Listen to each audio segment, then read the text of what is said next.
Okay, we are live. Pop out the chat and we will get started. Put the questions here. All right, let me put that down and get that up. All right. So today we are continuing our series on end time study. And as you can see, it's a very long, comprehensive study. For those of you who are watching this later, I'm going to try to give a quick overview of what I'm going to do first so you don't have to wait all the way to the end. Basically, what I'm going to do is we're going to go over this theory, this timeline theory, and then I'm going to explain how I arrived at that theory, and then we'll touch on some other subjects at the end. So let's just dive right in. Okay, so we're talking about the Jubilee. And so we're talking about the Jubilee. And so for people that remember from last week, the Jubilee is a time where the Israelites return to their land. They're coming back into the land. They're regathering with their people. Debts are forgiven. The land gets its rest. A whole bunch of different things are happening. And this has a picture for end times. Now, it's not a moed, it's not one of God's appointed times, but it is something that God provides and he outlines in his scripture.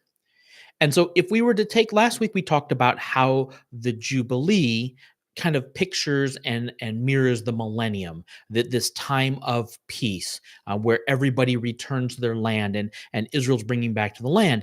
And then we also talked about how there's this yovel, the Hebrew word for Jubilee.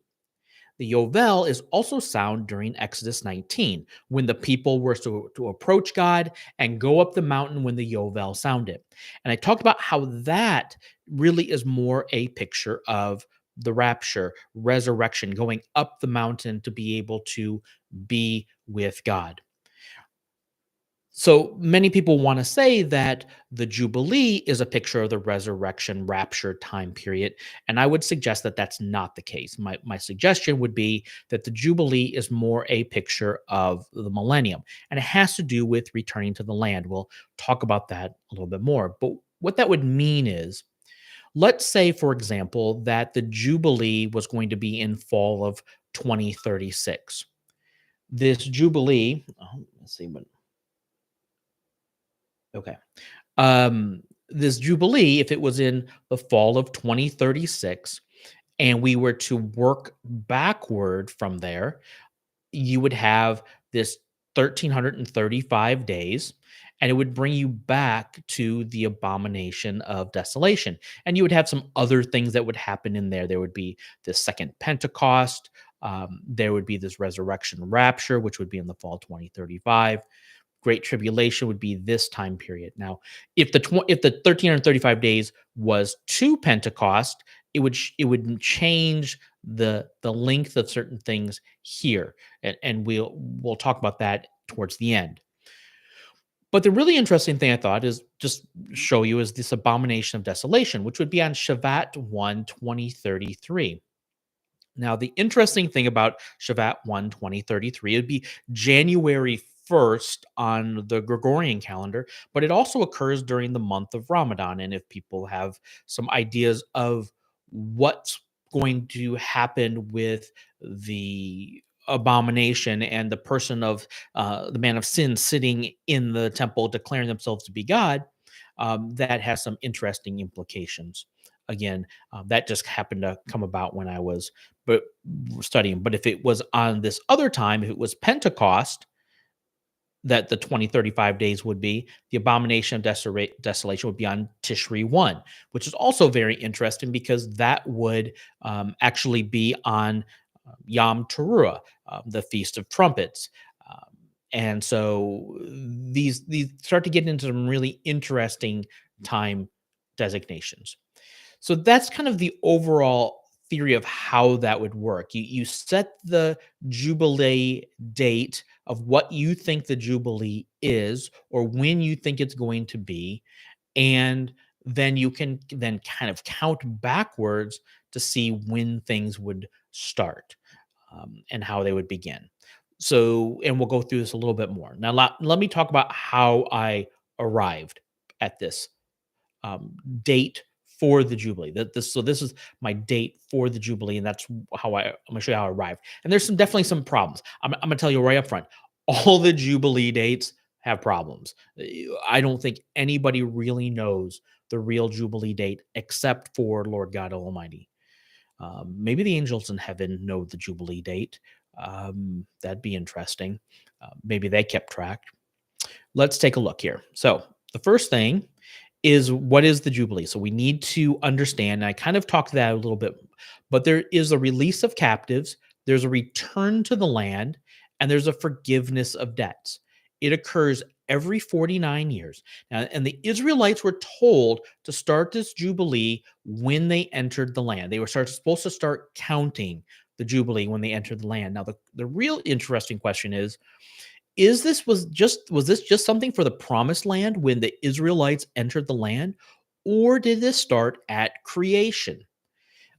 Did this Jubilee count actually, is it something that transcends and spans all of God's time periods? The Jews wrote a book, and there's some people wrote a book called the Book of Jubilees. And in that book, they think that God's counting of the Jubilees, the 49-year cycles, were actually starting at creation. And they said that the Israelites entered the promised land in the year 2450, which would be the 50th Jubilee. So, and as we go through, you're going to see 2450. I want you to remember that. Now, if we were to look at the scripture where it talks about this Jubilee, well, let's go to Leviticus 25, 9 and 10. You shall cause a loud horn blast, so a shofar teruah, that loud horn blast, to be heard on the 7th month, on the 10th of the month. On the day of atonement, you shall call a ram's horn to be heard in all your land. You shall consecrate the 50th year. So the 50th, 49th year, you announce it, but in the 50th year, that's what's set apart. You actually celebrate it during the 50th year. And you shall proclaim a release in the land for all its inhabitants. It's a jubilee. It's a yovel. It shall be to you, and you shall return. So during the jubilee, and how this differs, there's another thing called the Sabbath year. But the jubilee year, you shall return. You must return. Everyone to his property and everyone to his clan. Remember how that's that big family reunion that everybody is going back to their property, to their land. That's what's the Jubilee. That's how it's different than this Sabbath year. So the question is does the Jubilee somehow foreshadow the future?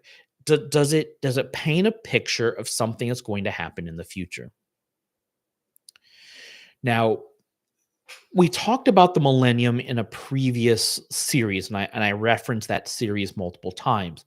But there's this thing called a covenant of peace. This is a unilateral promise given to Israel that we see that paints this picture of the time of peace that's going to be in this Millennial Kingdom or Davidic Kingdom. And what I see is this Jubilee release kind of mirrors this kingdom, and I would kind of call it like almost like the kickoff event. Remember when Israel was during the Exodus, and after they had wandered 40 years, they went into the land, and when they went into the land, that's when they were supposed to start the count. They were supposed to count that Jubilee so that every 49 years they would announce it. So going into the land was the kickoff event that started the count.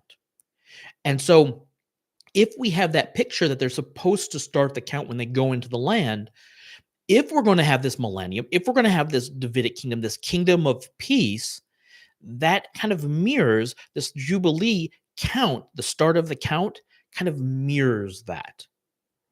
And so that the first year would be the announcement. Now, so the question then is that first year the year that just gets restarted in counting when you approach it?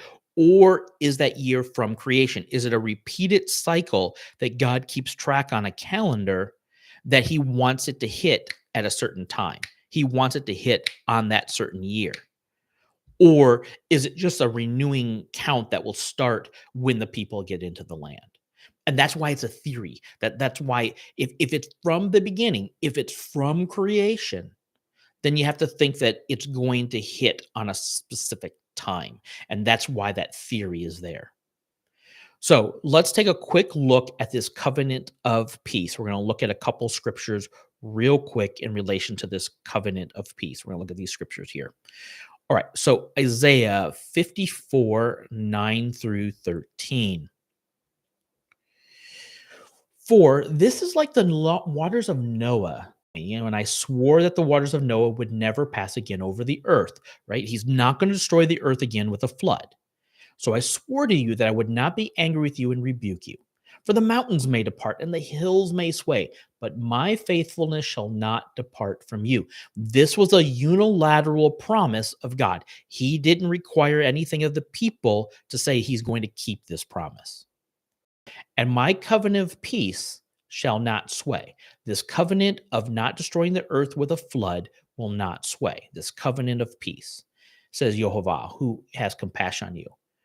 O afflicted one, driven away, look, I'm about to send some stones of hard mortar, and I will lay your foundation with sapphires, and I will make your battlements of ruby, and your gate stones of beryl, and your wall of precious stone. This should having pictures of this amazing structure that God's going to build, that you're an adornment to the nations around you. You're precious, just like these precious stones. And all your children shall be pupils of Yahovah, and the peace of your children shall be great. So, so he's telling you, look, I'm not going to destroy it with the flood anymore, and it's going to be this covenant of peace, and then at that time you're going to have this great adornment. You're going to be beautiful to everyone around you. And it kind of almost pictures a picture of Revelation 22, where the New Jerusalem comes down and it has this amazing, these amazing gemstones that are walls and doors and the foundation of what this New Jerusalem looks like. So there's this idea, this covenant of peace. Now let's move into Isaiah 11, 2 through 9. So, and the spirit of Yahovah shall rest on him. It's a spirit of wisdom and understanding, a spirit of counsel and might, a spirit of knowledge and the fear of Yahovah. And the breath is in the fear of Yahovah. And he shall not judge by his sight, he'll not rebuke by what he hears, but with his ears. He shall judge the poor with righteousness, and he'll decide the needy of the earth with rectitude. And he shall strike the earth with the rod of his mouth, and he shall kill the wicked person in the breath of his lip, and the righteousness shall be belt around his waist, and faithfulness a belt around his loins. Then the wolf shall stay with the lamb, the leopard shall lie down with the kid, and a calf and a lion and fatling together, and a small boy leads them. And a cow and a bear shall graze, and their young shall lie down together. So the animals will have peace. The animals will not attack each other. The animals will have peace. And an infant shall play over the serpent's hole, and a toddler shall put his hand on the viper's hole. They will not injure, they will not destroy in all my holy mountain, for the earth will be full of the knowledge of Yahovah, and the waters the sea. And you could keep going through and it'll talk a little bit more. But I want this idea of picture. The land will be peaceful from the animals' perspective. They're not going to fight, they're not going to kill one another. We see some things that are similar in Ezekiel 34, 23 through 28. And I'll set up over them one shepherd, and he will feed them. That is my servant David. He will feed them, and he will be for them as a shepherd. And I, Jehovah, will be them as a God, and my servant David will be leader in the midst of them. And I would suggest that this idea, this servant David, is Jesus, and this servant David is the leader in the midst of them. Could be Jesus again, or it could actually be the resurrected David. So, and I will make them a covenant of peace, and I will put an end to the wild animals from the land. So this is hearkening back to what we just read. He's going to put an end to the wild animals in the land. And they will dwell in the desert safely, and they will sleep in the forest. And I will make the area all around my hill a blessing, And I will let rain go down in its appointed time and the rains of blessing. And the tree of the fields will give its fruit. So not only are the animals there not going to hurt one another or hurt people, but now the land is also going to be bountiful. The land is going to give its fruit, it's going to grow abundantly. So if this peace is of a piece of the land, and they will be on their land safely, and they will know that I am Yahweh when I break the yoke, and I will deliver them from the hands of one enslaving them. Who's the one that's enslaving them? This idea of enslavement to Egypt, this tying to Egypt, the slavery to sin, the slavery to the nations that are around them. And they will not be any longer plundered to the nations, and the animals of the land will not eat them, and they will dwell in safety. So, this again, this idea of peace, this covenant of peace. When has Israel ever had a covenant of peace? Don't we all long for peace? I mean, that's what we really want. As a Christian, even as non-Christians, don't we want covenants of peace? Do we want a place that there is peace? That there is safety, so people don't have to fear for their lives and when they go out and walk at night. And I will raise for them a great garden plot of renown, and they will no longer be victims of famine in the land, and they will not bear any more insult of the nation. So not only you see the animals are peaceful, the land is peaceful towards them in terms of growing crops, and they're not going to bear insults of the nations around them. So Israel is going to start to harbor this idea of covenant of peace. And I want us to have this whole picture of the land reverting back, that process of reverting back to a time of peace. And the Jubilee is kind of a resetting of everything. It's resetting for people where they're out of slavery. It's resetting for the land where the land gets its rest. And everybody goes back to their clan and their people, go back to their actual land. Our original land is not heaven. That's also why I don't think that the Jubilee points to the rapture and resurrection, because our original land was not heaven. It was the dust of the earth. So they're going back to their original land where they came from. Ezekiel 37:24-28. Again, this is mirroring very similar. And my servant David will be king over them, and one shepherd will be for all of them. And in my regulations, they will go. So they're going to follow my statutes, they will observe, and they will do them. So everyone's going to follow what God is saying. And they will dwell in the land that I gave to my servant Jacob. This is, again, the land I gave to Jacob. It's a physical land. This is not a spiritual land in which your ancestors dwelt, and they will dwell on it. They and their children, and their children forever. And my servant David will be leader of them forever. And I will make with them a covenant of peace, an everlasting covenant. It will be with them. So once this covenant of peace is drawn up and brought into, that will be an everlasting covenant. It will not stop. It will not fail.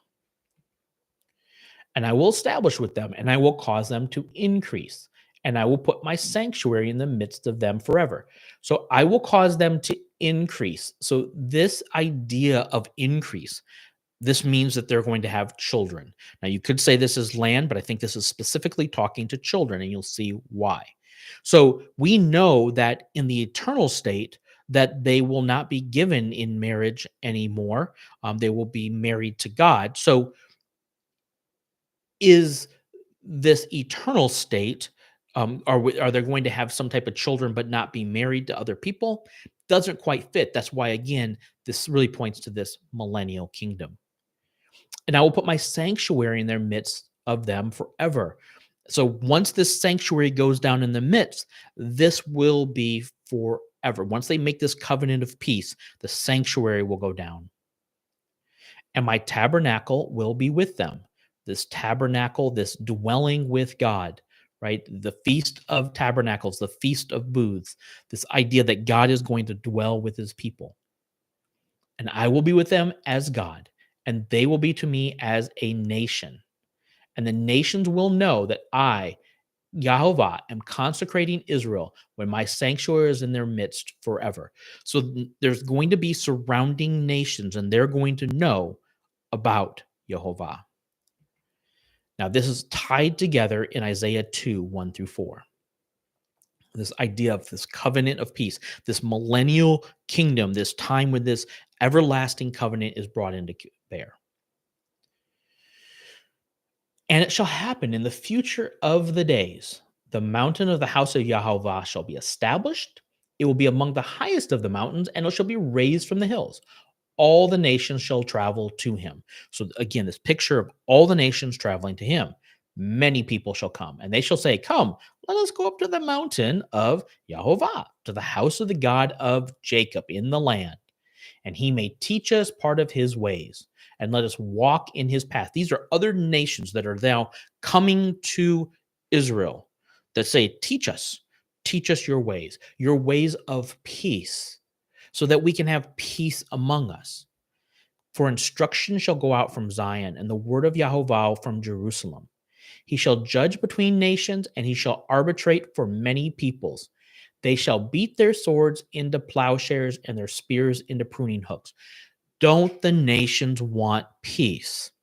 And I tell my kids all the time, the only way that we can really have peace is if we recognize that of who the leader really is. If everybody in a country said, this is the king, this is the leader, and I will listen to whatever this leader has to say, there's going to be peace. There's going to be a lot more peace. Imagine if all the nations of the world said, yes, there is one leader, and that is God, and I will listen to what God says. Imagine the peace. But we don't really want to listen. Look, a nation shall not lift up sword against a nation, and they shall not learn war again. So this covenant of peace extends to the animals, it extends to the land, and it extends to Israel and nations all around. This covenant of peace will expand to the whole globe. And it's a covenant that people are willingly entering into. They're saying, come, let us go up to the mountain, to the Judah. Then we see this in Isaiah 65, 17 through 25. Now, this is really interesting. And so I did this in the Millennial Kingdom one, but you pay it when give me a moment, because when you hear I'm about to create, God says, I'm about to create new heavens and new earth. Okay. We're like, okay, yeah, new heavens and new earth. This is the eternal kingdom. The former things shall not be remembered, and they shall not come to mind. But rejoice and shout in exultation forever for what I am about to create. For look, I am about to create Jerusalem as a source of rejoicing. So he's going to create Jerusalem as a source of rejoicing. Why? Because God is going to be there. He's going to be among his people, and his instruction is going to go out. You think this is just eternal? And our people is a source of joy. I will shout in exultation over Jerusalem, and I will rejoice over my people. And the sound of weeping shall no longer be heard in it, and the sound of cry for help. There will no longer be a nursing infant who lives but only a few days. So a nursing infant implies that there's going to be birth, right? And there's not going to only live a few days. And an old man who does not fill out his days. For the boy will die at 100 years old. So there's still going to be death. There's still going to be people that die, and the old people are still going to die, but they're going to live out their days. And there's still going to be birth. So this is not really painting a picture of the eternal state. This is painting a picture where there's still increase in the people, increase in the land. And the one who fails to reach 100 years will be considered accursed. So people are still going to die even before 100 years old. And they shall build houses and inhabit them, and they shall plant vineyards and eat their fruit. They shall not build and another inhabit. They shall not plant and another eat. For the days of my people will be like the days of a tree, and my chosen one shall enjoy the works of their hands, what they do. They shall not labor for nothing, and they shall not give birth to horror. And they shall be offspring blessed by Jehovah and their descendants with them. So they're going to have descendants. They're going to have children that then have descendants. Again, even though he's talking about a new heavens and a new earth, he's talking about something where there's still going to be birth and there's still going to be death. So there is a final consummation where there's a new heaven and new earth. This is why it's confusing for people, because they read this language and they think, oh, immediately we're going to be new heavens and new earth. There's no millennial kingdom for Israel. But if you're reading things and understanding what's going on, you realize, well, there's not going to be, there's in the eternal state there wouldn't be death, and there wouldn't be these births, and there's not going to be the descendants because people have died.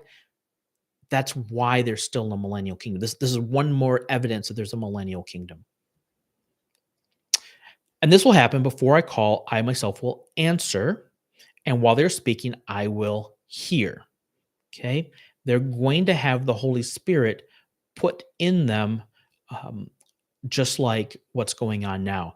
And they're going to have even more than what we have, because they're going to have the tabernacle and the temple of God, the sanctuary in their midst, in addition to having the Holy Spirit. And the wolf and the lamb shall feed like one, and the lion shall eat straw like the ox. But the dust shall be the serpent's food, and they shall do no evil, and they shall not destroy on all my holy mountain. So again, there's this picture of peace during this time period. So we're getting this picture of peace. Now, why did I bring that up? Because this idea of the Jubilee, this idea of mirrors this release. So this transformation of the land, this Jubilee suggests this, that there's a people that return to their land, they return to their clan, they return to their group, and they're released from slavery, or they're released from their debt and their bondage. The land is given its rest. The land is given peace. And so, again, this mirrors this picture of this Jubilee. And the nations flow to Israel. They won't have war. They'll get instruction from Jerusalem, and the whole earth is involved. But God will, with a rod of iron, with the rod of iron of his mouth, his word, right? The word that's going forth. And why can it be this? We call this a new heaven and earth, new earth. Well, one, Satan would be bound. And if we go to Revelation 20, we find that Satan's going to be bound for 1,000 years. And Jesus is going to rule from the earth. That's why this is a new heavens and a new earth. In heaven, there's no more rebellious angels. And on the earth, there's Jesus dwelling and sending forth the law from earth. It's a new heaven and a new earth. It's different than what we have currently. All right. So that's why I think the Jubilee mirrors the Millennial Kingdom and will suggest that it's kicking off. That's why a lot of other people do as well. So how do we count the Jubilee? Let's say that it started from creation. Let's say that it started. So if we go through and I added up and went through the Bible, here's the references, and you can go through. This is called Anno Mundi. This is from starting from creation as it works its way through. The Jubilee count works this way. From 1 to 49 is considered the first Jubilee cycle. The second Jubilee cycle starts in 50 AM and goes to 98. So if we were to count and we look at Enos, Enos was born in the fifth Jubilee. So he was born in 235. So that's between these two dates. He was born on the sixth week. So this week count, if we go down here, so if we subtract 235 from 196, you're left with 39. So you come down here and you're left with 39. And so you're in the sixth week. So he was born in the fifth Jubilee in the sixth week. And then you take 39, which is left, and you subtract it from 35. So, and he was born in the fourth year. And if you go to the book of Jubilees, the book of Jubilees gives you that exact time period. That's how they counted it in the book of Jubilees. And if you look at Canaan, you'll see that he was born in the seventh Jubilee, in the fifth week, and the third year. You can see some the very similar way that you calculate it. So that's how it's calculated. Not a big deal, but I just kind of wanted to show it. You can go back through and pause on the slide and look at it. Or read the book of Jubilees, which is really long. I read the whole thing. It's 50 chapters mirroring the 50 weeks. And because it's supposed to start up, the Israelites were supposed to enter the land on the 50th Jubilee. So it's 50 chapters long. Very symbolic. All right. So then we go through, we see the flood in 1656. We go all the way through Nahor born in 1849 AM. All right. So this is where it starts to get a little bit complicated. Abraham is born in 1948 AM, right? The 40th Jubilee would have occurred or ended in 1960 AM.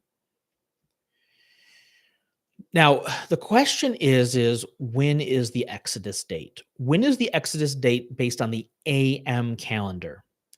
So there's a couple of different things that we can look at. The really interesting one is this one that Paul gives us in Galatians. So let's take a look at Galatians real quick. Galatians 3:16 through 17. Now to Abraham and to his descendants the promises were spoken. It does not to say and to descendants, plural, as concerning many, but as concerning one. And to your descendant, singular, who is Christ. So Paul is talking about Abraham's descendant, Christ. But he gives this interesting piece of information. Now, I am saying this: the law that came after 430 years does not revoke a covenant previously ratified by God in order to nullify the promise. So, God gave a promise, a covenant to Abraham regarding his descendant, singular, not descendants, plural. The law came 430 years after that covenant. Now, this is not the covenant of circumcision. This is not that covenant that came 1 year before Isaac was born. This is a different covenant. So let's take a quick peek at Genesis 12:7. And says, and Yahovah appeared to Abram and said to him, to your offspring I will give this land. And he built an altar there to Yahovah, and he appeared to him. So this to your offspring I will give this land, to your descendant I will give this land. This is repeated multiple times. The question is what age was this given to Abraham? Now, I have here 2018 Anno Mundi, which would put Abraham at age 70. Some people have this age as 80, that what this covenant was given to him about his descendants. There's another place that suggests he was 50 years old when he first got the covenant. If you look at the book of Jubilees, it suggests that he got it at age 50. When he was told to go to the land, and I will give this to your descendant after you. So this is a really tricky question about when exactly this covenant was given and 430 years later. But we have more information. There's more that's given about this time period. And this is why it makes it so challenging. If we look at Genesis 15:13, we find that God says, and he said to Abram, you must surely know that your descendants, plural, shall be as aliens in a land not their own, and they shall serve them, and they shall oppress them 400 years. Okay, so your descendants shall be aliens in a land not their own, and they'll be oppressed for 400 years. So God just told Abraham that his descendants, now plural, will be in a foreign land. Well, we know that land is Egypt. Well, the question is when did they go into that land? Did they go into that land when Joseph first entered and was sent away? Did they go into that land when Isaac was born? How do we reconcile 400 years? So if Isaac was born in 2048, because we know that he was born 100 years after Abraham, so we can get to this number fairly easily. The difficulty is, how do we get to the Exodus number? Well, if it's his descendants and we make it from Isaac, it's 400 years, which will then also work with the covenant being given to him at age 70. So these things kind of work out, but then the people will argue, well, that's not really his descendants when they went into the land. Isaac never went down into Israel, into Egypt.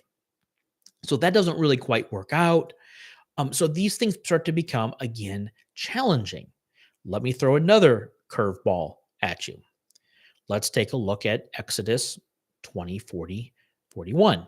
Exodus 12, 20, Exodus 12, 40, and 41. And the periods of dwelling of the Israelites that they dwelled in Egypt was 430 years. So now, excuse me,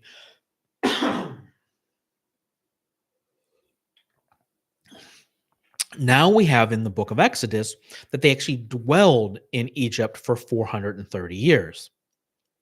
Well, God just said that they will be in there for 400 years. Now we're getting they actually dwelled in 430. You can see why this starts to become a really big challenge of when this time period is.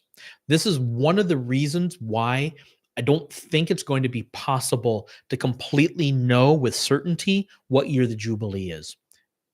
There's too many small little hiccups that make you worried, make you wonder. But let me point this out. Let me point out that if this is the correct year, then 2 years later, when they entered the land, would have been 2450, which would have been the 50th Jubilee, which would have satisfied that book of Jubilees in the time from creation. So, is that the time that they should have had the Jubilee? So, if the Jubilee is from creation, should they have entered the land here, or they were disobedient? Do we actually start actually counting when they actually entered the land, which was here?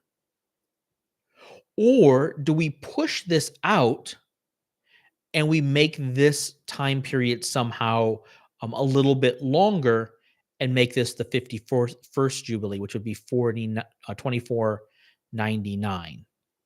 So we push this back by 11 years somehow. So these are some of the challenges that we have to work through when putting together this Jubilee theory that we're trying to put together.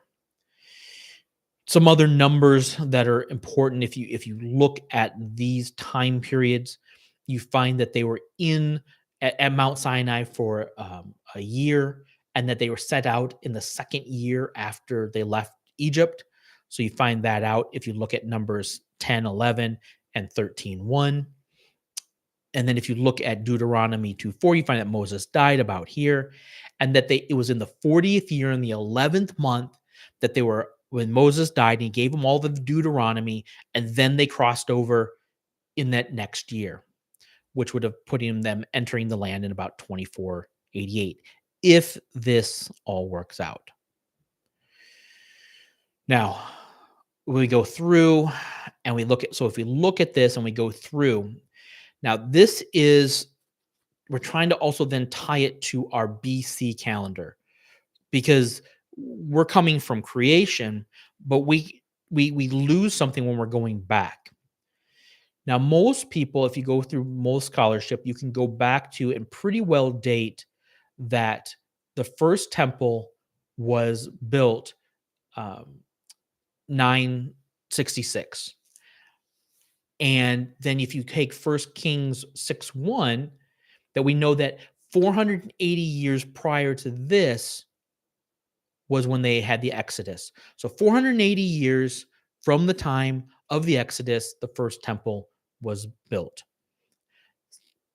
That would put the Exodus at 1446 BC, and people debate that. They don't think that that necessarily is the correct date. They don't believe this 480 number. So there's all of these controversies and people that they disagree about. When I first went through, there's a hidden jubilee in Ezekiel 41. Yeah, exactly. And actually, we're going to get to that. That's actually on my next slide. So we're gonna talk about that here in just a second. Um, so so if we have this time period of this being the first temple, and we go back to 1446, when they actually entered the land would have been 1406. Okay. So 1406 is when they would have actually entered the land. Now, if we count down and we keep this 1444 number as our first look, so this would be the 50th Jubilee. So if this tied into 2450 and this is 1444, and we count all the way down, Jesus's ministry in 27 AD would be the 80th Jubilee. Okay. If we went through and we went all the way down, and how you would do that is you would take 1444 and you would subtract 490 because that's 10 jubilees, and then subtract another 490, and it would you would get down to 27 AD. All right, now let us take a look at this. So there's three different theories that are out there. Okay. So this is called the first look theory. So the first look theory is 2450, and the Jubilee count matches 1444. There's the Ezekiel 40 theory. And so let's take a real quick look at Ezekiel 40. And so thank you, NJ 281, NJD 281. All right. So what they are saying is that in Ezekiel 41, it says, in the 25th year of our exile, at the beginning of the year, on the 10th day of the month, in the 14th year after the city was destroyed. They're saying that the beginning of the year only occurs on the 10th day of the month on a Jubilee year. So remember that the Jubilee was announced on the Day of Atonement, which is in the 7th month, which is on the 10th day of the month.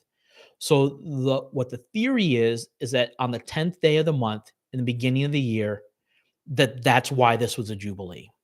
Now, the challenge is you could also just say, well, this is just the 10th day of the beginning of the year. This is just Nisan or Aviv in the 14th year. So it doesn't necessarily have to be a Jubilee year, but that's one of the theories. It's not a bad theory at all. So the theory would be, it would put it about 573, and NJD, you have it at 574, right? We can quibble over a year. I just put 573, and the reason I put 573 was because, well, the reason is because if they actually entered in 1406, if you count down now from 1406, 1473 matches exactly as a Jubilee year. So if the count was actually on 1406 when they actually entered the land, that matches up as a Jubilee year if you start your count here.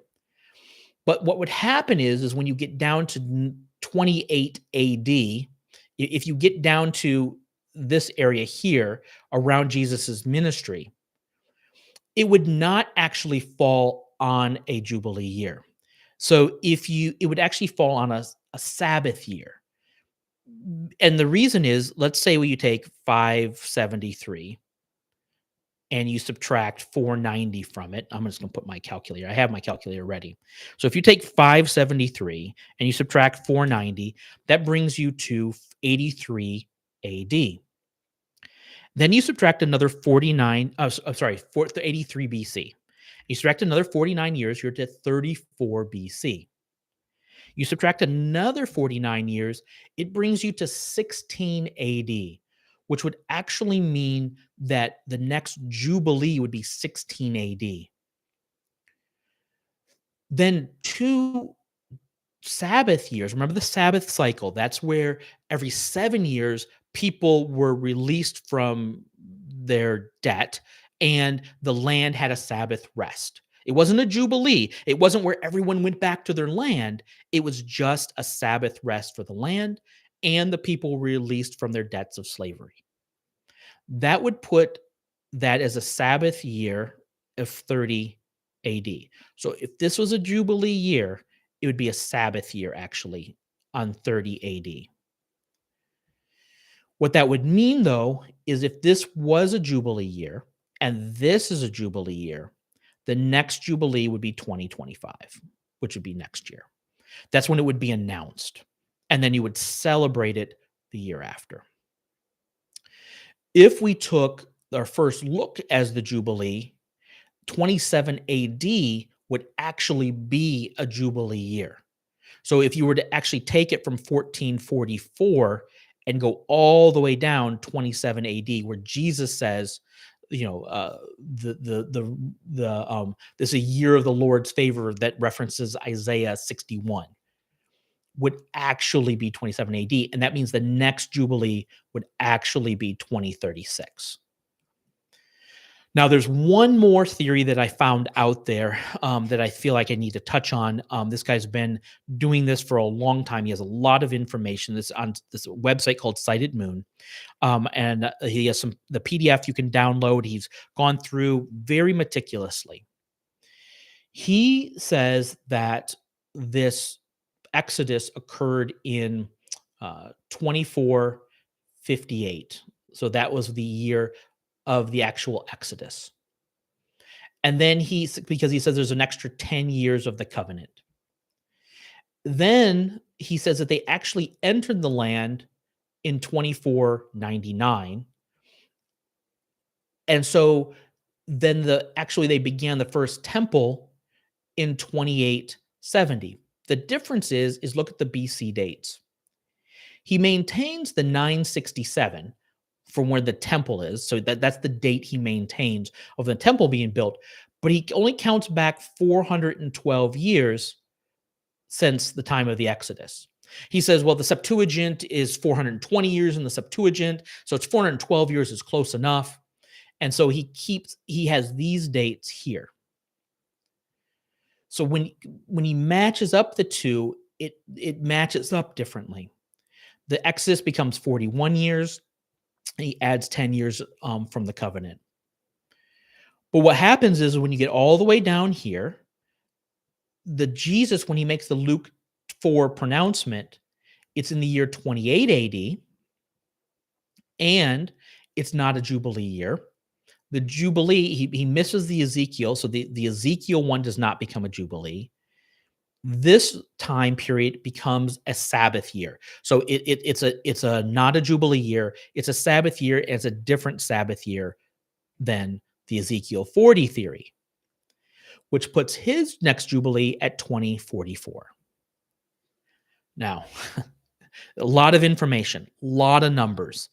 Hopefully this is making some sense to people. Hopefully people are following through. It's taken a lot of time to go through and try to understand it. So hopefully I'm not confusing people too much. Three theories. The big ones are really the question is when is the Exodus? When did God's count start? When is this time period? This is the challenge. This is that period. And if somebody can come up with something that harmonizes everything, that harmonizes the 430 years from the law, the 400 years that they were in the land, the 480 years from the temple, if somebody can come up with that, I would love to hear it. But I haven't found anybody who harmonizes. Everybody has to make some type of compromise. The compromise here in the Ezekiel 40 is that it doesn't line up completely with creation. The compromise here is the temple is less than 480 years, even the 420 from the Septuagint. The compromise here is we don't really know this date. We're compromising on that 400 years that we had from before. I'm making a theory up of. Um, let me see. Well, there we go. I'm making a theory up of when the covenant was, right? I'm making a theory up of when this occurred, trying to match this up, but I don't really know. All right, so these are our three theories.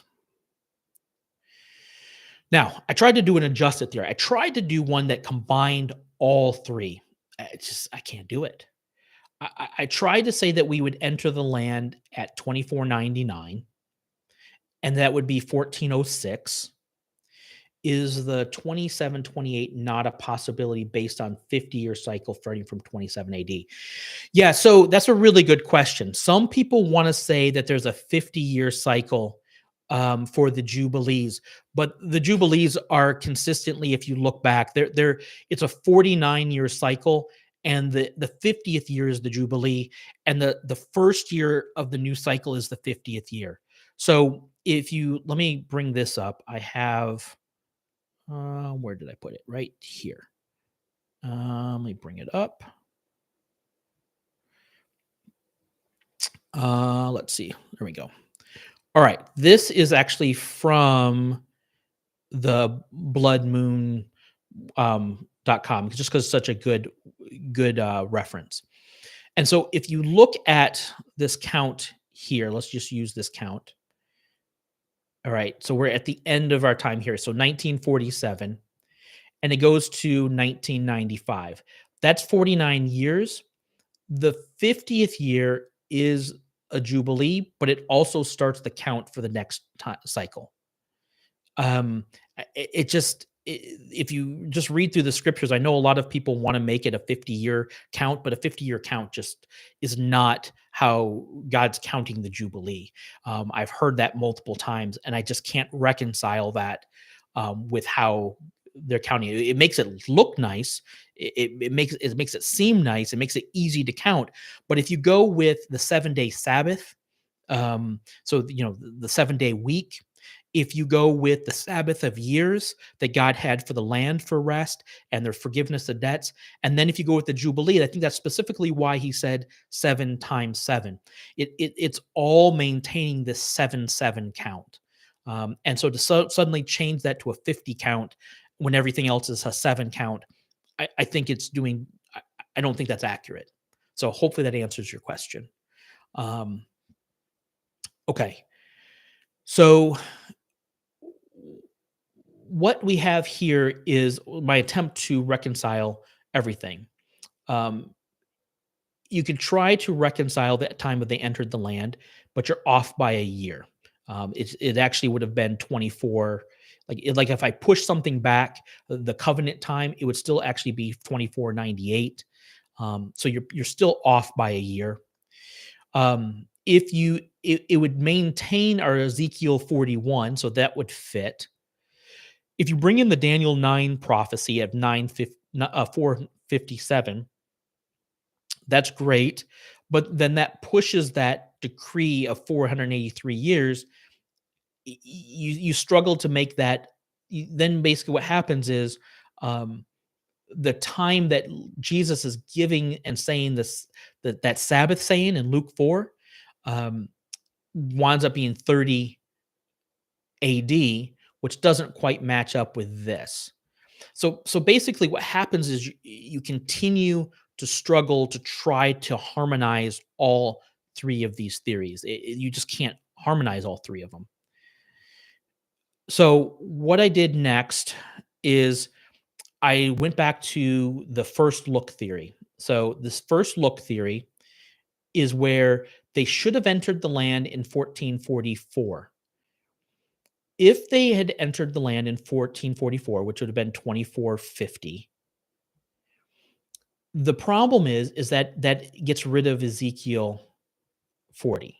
You can't harmonize Ezekiel 40 and entering the land in that time period. But it does harmonize Daniel's 9 prophecy of 457 with 27 AD, which will then be 2036 for the next Jubilee. The difficulty is then it becomes the 121st Jubilee. It's the end of the 121st Jubilee, because the 121st Jubilee would have actually started in 1988. From symmetry, it seems like it would have been 120. So that creates some problems. So it doesn't fit smoothly in that, and you lose the Ezekiel 40 time period as being a Jubilee. Whether that's actually was a Jubilee or not, again, that's a theory. Now, one other thing that I thought of is the celebration of the Jubilee. So maybe we could harmonize it after looking at this. So remember that if we count it from creation, the first Jubilee is from the first year of creation to 49, which would be the first Jubilee. And the second Jubilee time period would be 50 to 98. But you would celebrate the first Jubilee in 50. You wouldn't celebrate it this year because that was when you entered the land. That's when the count began. So you'd actually celebrate it in 50 a.m. So what that means is if when you went all the way down and you had the time where you entered the land, the end of the Jubilee would be the 50th Jubilee ending here, and you would celebrate the 50th Jubilee 2451. Okay, that looks interesting. So you would celebrate it on the 50th, but it would technically be the 49th, but you would celebrate it here. Okay. So when you get down to Jesus's time, our 80th Jubilee would have been 27 AD, and you would have celebrated it in 28, the people returning to the land, and it would have been the 80th celebration. Well, how does that work in our modern time period? Well, what that would mean is that you would have the 120th, 21st Jubilee in 5929, which would be 2036, and it'd be the 121st celebrated here. You still missed the 120th. The 120th should have been celebrated in 1988. So you take all of these things together, you try to work through the different counts, and it starts to become challenging. If you take the Ezekiel 40 time period as the first count, the next Jubilee, of course, would be next year. But the count wouldn't go back to creation. It wouldn't take that into account. What does that all that mean? What it means is I don't think, so if we go back to our initial slide, if we take the sighted moon of fall of 2044, or we take the first look of 2036,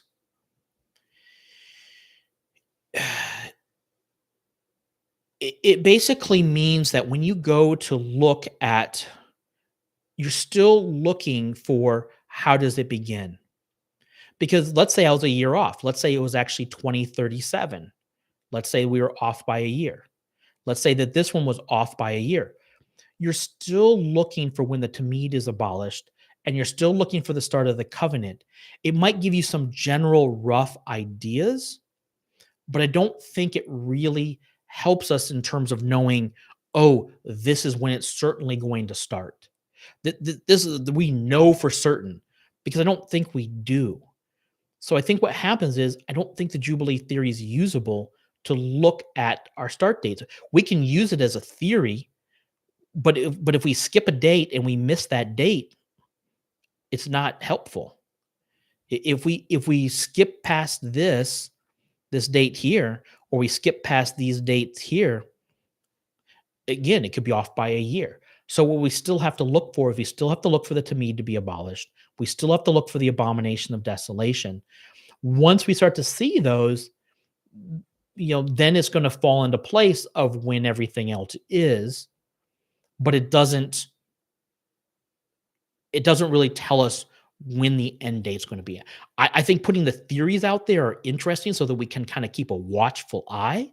So, okay, if I'm looking at 2036, I'm going to keep on watchful eye of the start of the covenant back next year, and the Tamid being abolished in 2029. If these dates pass by, well, am I going to be watching the next year? Sure, I'm going to still be watching the next year that they're going to start in 2026, 27. And if that passes by, am I going to watch the next year? Yeah, I'm still going to watch the next year. So I'm not going to like, oh, I'm just going to rest and I'm not going to be watching anymore. I'm not going to start watching anything until 2033 because I think it's going to start in 2044. So I'm just going to put my head in the sand. I'm not going to pay attention to anything that's going on in the news. I'm not going to pay attention to what's going on in Israel and what's going on in the church. I'm just going to put my head in the sand. I think that is um, would be what Jesus is talking about in the 25 virgins from Matthew 25, where there's 10 virgins that are paying attention and have their oil ready. Well, they're all trying to, but they've all fallen asleep. How deeply do you want to sleep? Do you want to have your oil ready? Do you want to be prepared so that when the bridegroom comes? And I think that setting a date based on the Jubilee is um, I would say probably a little bit foolhardy. As much as I like it, as much as I think it's really sweet, I think that that's probably still going to probably usher in the millennium. I don't think it's really helpful. I think the overall structure, we could put any year we want in here. I think what's really helpful is this are these days right here. So if we were to take these days, let me go and grab this. Okay. So this is our 1335 day count. The 1335 days, remember it says there's going to be a blessing at the end of 1335 days. This is from Daniel 12:11. That blessing I see as two possibilities. One is Pentecost and one is the millennium. That is the blessing that the people are looking for. The interesting thing is if you take these counts, and I'm just going to use 2036 as an example. And let's say that the millennium is in 2036. That the Jubilee is announced on 10 Tishri in those dates. If the 1335 days is the millennium, that is the blessing, and you count back 1335 days to the abomination of desolation, that becomes Ep.1, 2033. And as I told you in the beginning, that's a really interesting date because that's basically January 1st, 2033. And it's also in the month of Ramadan on the calendar for Islam. If, however, we think that the 1335 days is Pentecost, then that would put the abomination at Tishri 1, 2032. Well, Tishri 1, again, is Yom Teruah. Again, very interesting dates either way that I see. And then we would count back the 1290 days to get back to the Tamid being abolished. And this one would be 1 month before the beginning of the new year, Nisan 1, Aviv 1. And then this one would be in the month of Tammuz 1 on this count backwards. And again, these dates don't bother me that they're not on some feast day. Remember what it says. He will attempt to change times and seasons. That talks about it in Daniel as well. The Antichrist is going to try to change times and seasons. So these parts here don't bother me that they're not directly on some type of Israel feast day. It doesn't bother me. The things that we should be aware of should be these. And if we look at this, these fall on. If we set the millennium on this Tishri date, and we set a Pentecost on this date, these all still fall fine. There's no problem with them. Now, I tend to favor the millennium as the 1335 days for one particular reason, and that has to do with Daniel 8. So if we look at the 2300 evenings and mornings, the 2300 evenings and mornings, and we'll go in more in depth when we look at our timelines for that. But this is the days of the sacrifice. And remember, the sacrifice is given every day. If you do your monthly counts, and there's 360 days on a prophetic calendar, you're still doing 365 days or 366 days of sacrifices. You're still doing them every single day. And this one, because it's saying evening and morning, it's telling us that they're doing those sacrifices every single day. This 2300 days is not on a prophetic calendar. That is on a solar calendar. It is on a 365, 366 day calendar. What that means is if you actually go and count that, if you count 2300 days, if this is 1335 days is the millennium, that day would fall on the 18th day of the 7th month, would fall on right after the Day of Atonement, and it would fall during the Feast of Tabernacles, the Feast of Booths. And remember what has to happen on that 2300 days. When they ask the question, when will the holy place be restored? Well, what happens on the Day of Atonement? The Day of Atonement, God makes an atonement. Jesus makes an atonement for an entire nation, for an entire people, and the temple is ready for the next time period. And so if Jesus fulfills the Day of Atonement here, remember this resurrection and rapture that I have here in the fall of 2035 would mean that Jesus would be resurrected and we would be raptured at Yom Teruah and during the days of awe. And they would be brought up to heaven. And then on the Day of Atonement, the holy place in heaven would then be atoned for his people, for a nation, for a group, all of those people that have been resurrected and raptured, the Old Testament saints, the New Testament saints. He would have a people that are made ready in the holy place. Satan is now kicked out. He is like that goat that goes away, that is sent to Azazel. So we get this whole picture here of this whole process. I know people want to say we'll talk about the goat that goes away.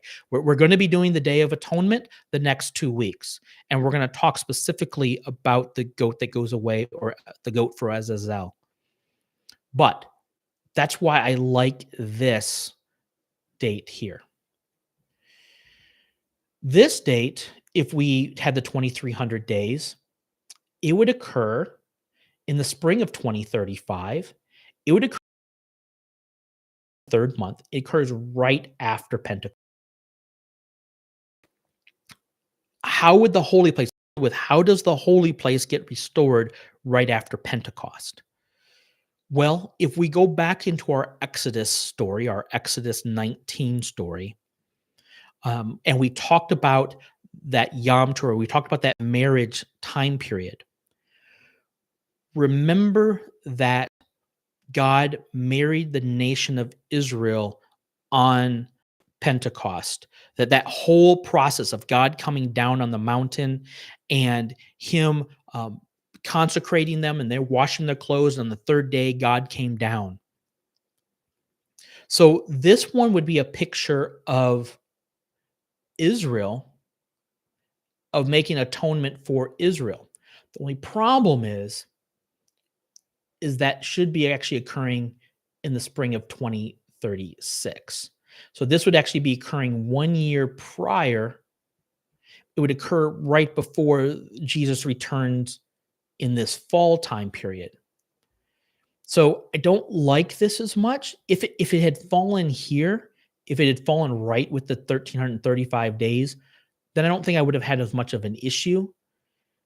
So that's why I kind of favor this structure here. But again, I'm not opposed to this one. I'm still wrestling with some of these things. And I think that's what we really need to be doing. We really need to be wrestling with and keeping our eyes open and our mind open to all the different possibilities that we could be seeing occurring in the future. Now, one of the things that various people have, if I go back to this here, you'll see on this sighted moon sign time period, they have a completely different understanding, or he has a completely different understanding of these years, of what the years entail and how those time periods are going to play out. The 1,290 days, the 1,335 days. He thinks these are more of like figurative years. He has this whole teaching uh, on different things there. I just I struggle with it. I really don't see how it works out. Um, it's to be honest, I haven't. It's quite in depth. He has a lot of different information on it, just kind of like what my teachings are, very in depth. And I have not really dug down deep into what he's teaching. I've been dealing with his um, sabbatical cycle, Jubilee cycle, and trying to understand that first. Um, so, yeah, I was trying to understand that first. So, a lot of different issues, a lot of different theories that are out there. I think the main thing we need to understand, number one, is that there is a millennial kingdom. That the scriptures, the promises to Israel are these unilateral covenant of peace. That covenant of peace is a unilateral covenant. There's nowhere it says it's dependent on what Israel is supposed to do. That's the number one thing that I want people to recognize, that there is going to be a millennial kingdom. The number two takeaway thing is that Jesus still has the fall feasts that need to be fulfilled, and we need to ask ourselves, how are those going to be fulfilled? So we need to understand that structure. Number three, there's some issues that are going to be fulfilled with Israel, and how is that going to play out in the end? And then number four, how do we understand Daniel? Because that's really why we're still here. We're still really on the abomination of desolation. We're still trying to understand the 1,290 days, the 1,335 days, the 2,300 days. And the reason that we're in Jubilee right now is because we were studying Daniel 12:7. And Daniel 12:7 says, how long until the end will there be? How long until time? And it said it will be for a moed, an appointed time, a moedim and a half. And so my theory is that moedim and a half is the half of moedim is for the fall feast for the Christians, and to fulfill the final parts of the Old Testament saints. And the Moedim is a renewal and a bringing Israel into new covenant with the covenant of peace, preparing them for the millennial kingdom. And that covenant of peace will then be worked out again through Passover, first fruits, Pentecost, and then bringing them into the fall feast that will get them prepared for that. And bringing them into this final millennial time period. So this Pentecost here is Israel, right? This Pentecost here is Israel, whereas the fall down and through here is the time period for the church and the Old Testament saints. So again, I think that's showing it's not some kind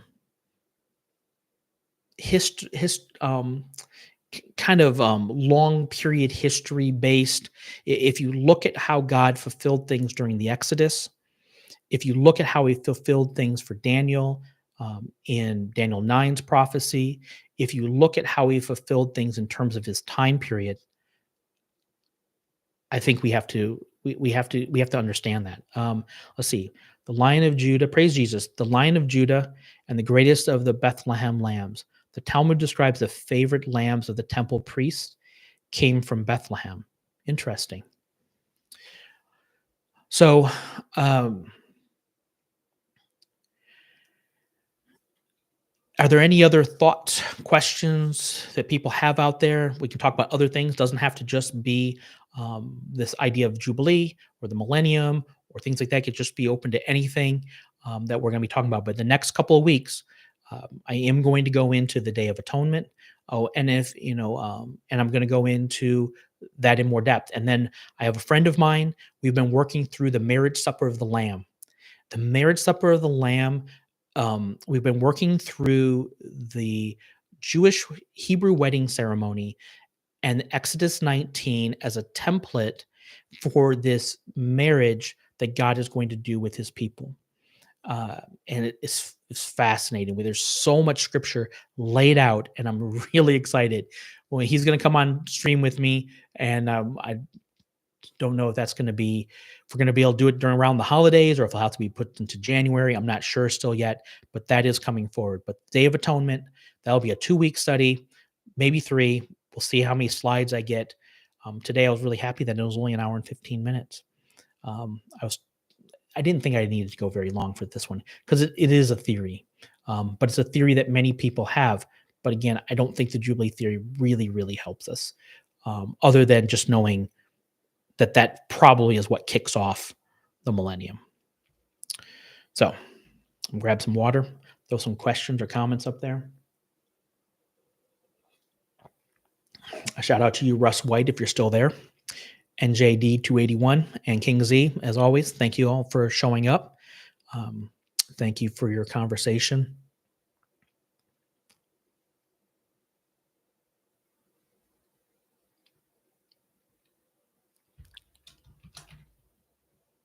I wonder how long my delay is.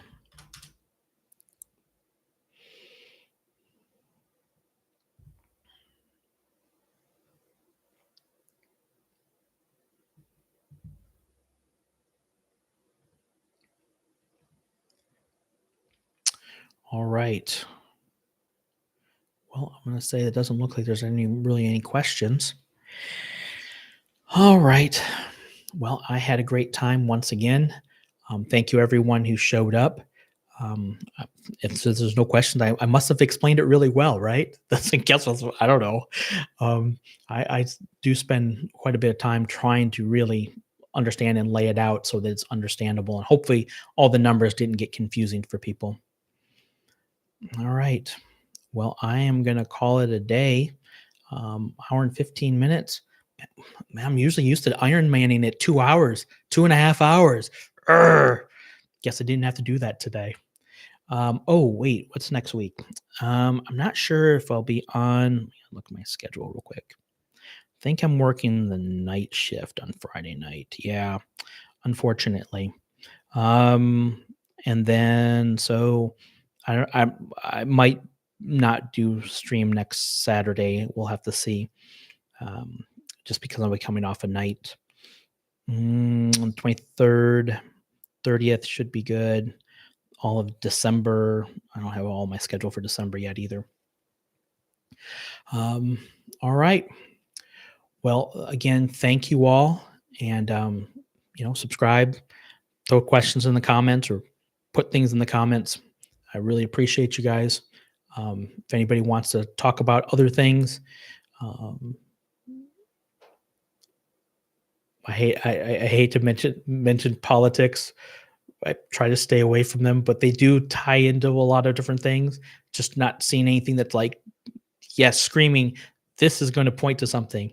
Yeah, exactly when Jesus died. Yeah, that's a really good. I think that most likely there's a really good website. Let me and actually have it on here. Let me throw this up here real quick. He really examines it well. Let's get to where did it go? There it is. All right. It is Theo, let me throw this in the chat. I'll throw the website. He does a really good job of going through things. And he goes through, if you look up here, this is Daniel's 69 weeks. And so he touches on that. And then he talks about Passion Week, which is right here. I came to it because I was looking at it from the kings. So this is the kings of um, Judah, and when they reigned.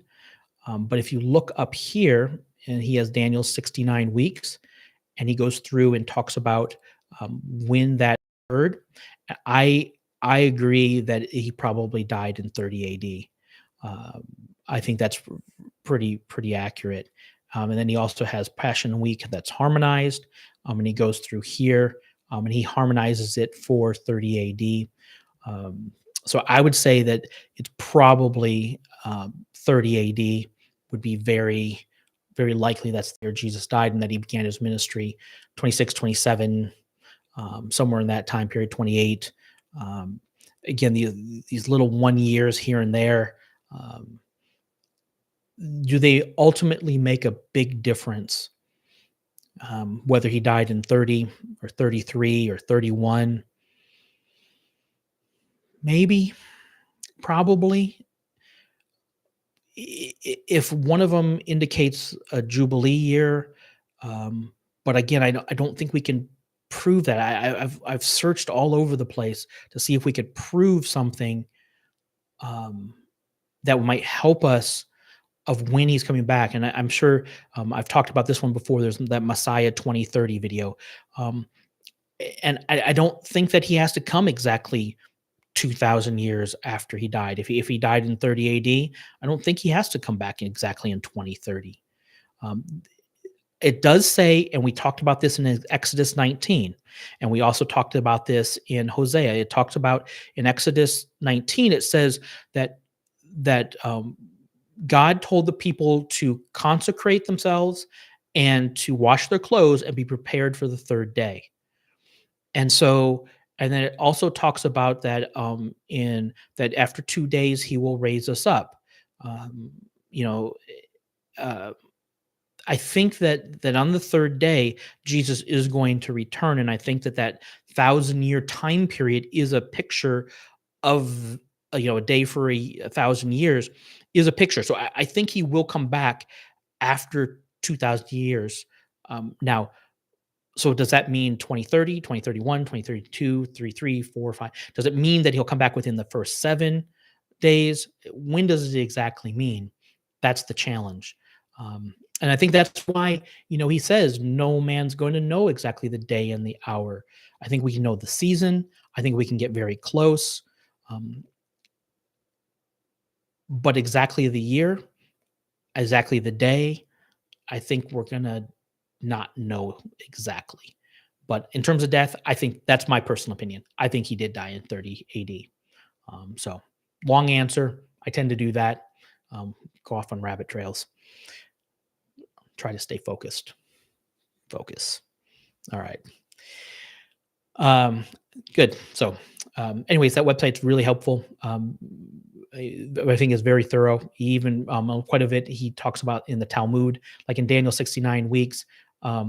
He even brings in some Talmud things of people that are refuting that it applied to Messiah. But he takes a belief again also that it occurred. And so, but even before I found this, I thought that the prophecy is from 457 BC, and then Jesus came in 26, 27, um, and that's the 483 years are there, and then that gap. How does that gap work um, for the 70th week? One thing I do want to say here. Let's go here real quick. People talk about the 70th week of Daniel. Um, and so remember the 70th week of Daniel, if it's applying to that man of sin, right? So let's take a look real quick. Let me just do something because I've not really touched on this. Daniel 9:26. All right. So it says here, remember it says, and he will make a strong covenant with the many for 1 week. Well, the question is the who is the he? If the he applies to the Antichrist, to the man of sin, the man of lawlessness, and he's making it for 1 week. And in half the week, he will let cease sacrifice and offering. Okay. And then I don't really like this translation for this one, but a desolation abomination comes even until the determined complete destruction is poured out on the desolator. Okay. If he's making it for 1 week, it doesn't mean that the whole time period is all just 7 years. All it means is that he's making a covenant for 1 week. And so if he makes this covenant for 1 week, and then it says, on the wing of abomination will come one who makes desolate, even until a complete end is poured out on the desolator. On the wing, the kanaf of abomination will come one who makes desolate, even until the complete end is poured out on the one who makes desolate. So he's making the covenant for 7. But then Jesus doesn't have to come during that covenant time period. And in matter of fact, if you look at Daniel 12, I think that he's going to come after, because he makes a 7-year covenant. In the middle of it, the Tamid is abolished, but there's 1,290 days.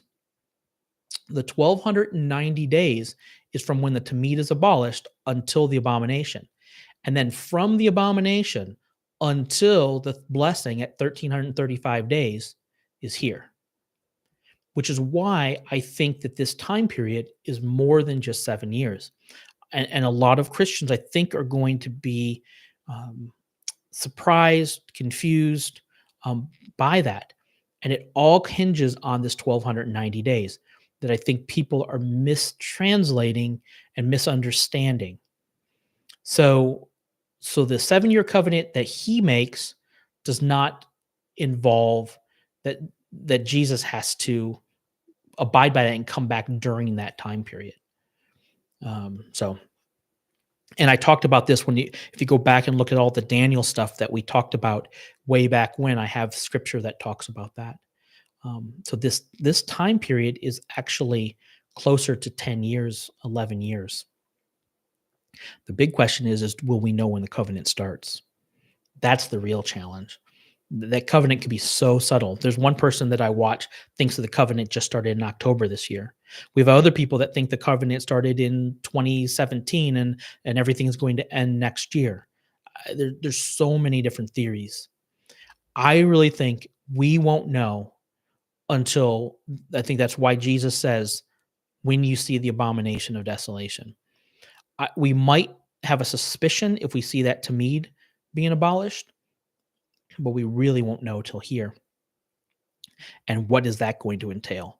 That's why eventually I'm going to really study on that, but we have not really gone into depth about that. We're just still working on timescales. So, all right. See, so many different things we could talk about. All right, guys, I really appreciate your time. Don't want to monopolize your time too much more. Any other thoughts, questions? All right.